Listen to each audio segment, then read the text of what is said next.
औषध नाही, इंजेक्शन नाही, आता ऑपरेशन शिवाय पाठ आणि मानेच्या दुखण्यापासून आराम मिळवा. NC wellness centre, Naval petrol पंपासमोर, रेल्वे लाईन, सोलापूर.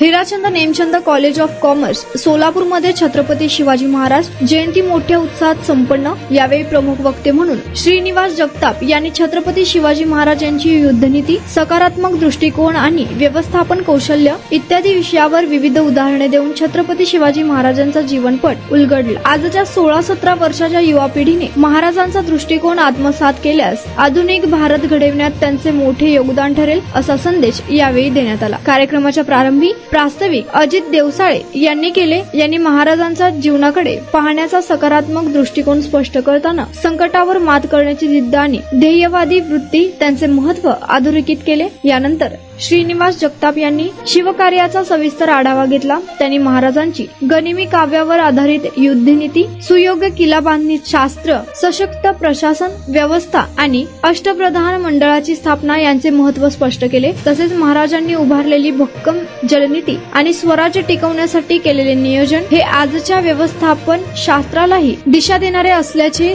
त्यांनी सांगितले. आधुनिक व्यवस्थापन संकल्पनेप्रमाणेच महाराजांनी आपल्या मावळ्यांशी जिव्हाळ्याचे संबंध ठेवून त्यांना निष्ठावान बनविले, असे उदाहरणही त्यांनी दिले. कार्यक्रमाचा समारोप डॉक्टर किरण चौगुले यांच्या आभार प्रदर्शनाने झाला. या कार्यक्रमास महाविद्यालयाचे प्राचार्य डॉक्टर सत्यजित शहा, व्यवस्थापन विभागाचे विभाग प्रमुख प्रीतम कोठारी तसेच महाविद्यालयातील प्राध्यापक, शिक्षक, शिक्षिकेतर कर्मचारी आणि विद्यार्थी मोठ्या संख्येने उपस्थित होते. या कार्यक्रमातून युवकांना शिवचरित्रातून प्रेरणा घेऊन सकारात्मक, कर्तबगार आणि राष्ट्रनिष्ठ नागरिक बनण्याचे आवाहन करण्यात आले. वर्षापासूनच मला नेक पेनचा त्रास होता. ट्रीटमेंट जी मला मिळाली ती बेस्ट ट्रीटमेंट होती, कारण ही नॉन सर्जिकल ट्रीटमेंट होती. त्या स्टाफ कडून, डॉक्टर कडून मला खूप चांगल्या ट्रीटमेंट मिळाल्या. माझं नाव उमेश साळुंके. ते जावई आहेत आणि सांगितलं बाबा त्यांना कुठे सांगितलं मित्राने अन्सी म्हणून सायंटिफिक पद्धतीने होते असं सांगितलं. मला एक 4 दिवसातच थोडा फरक जाणवला.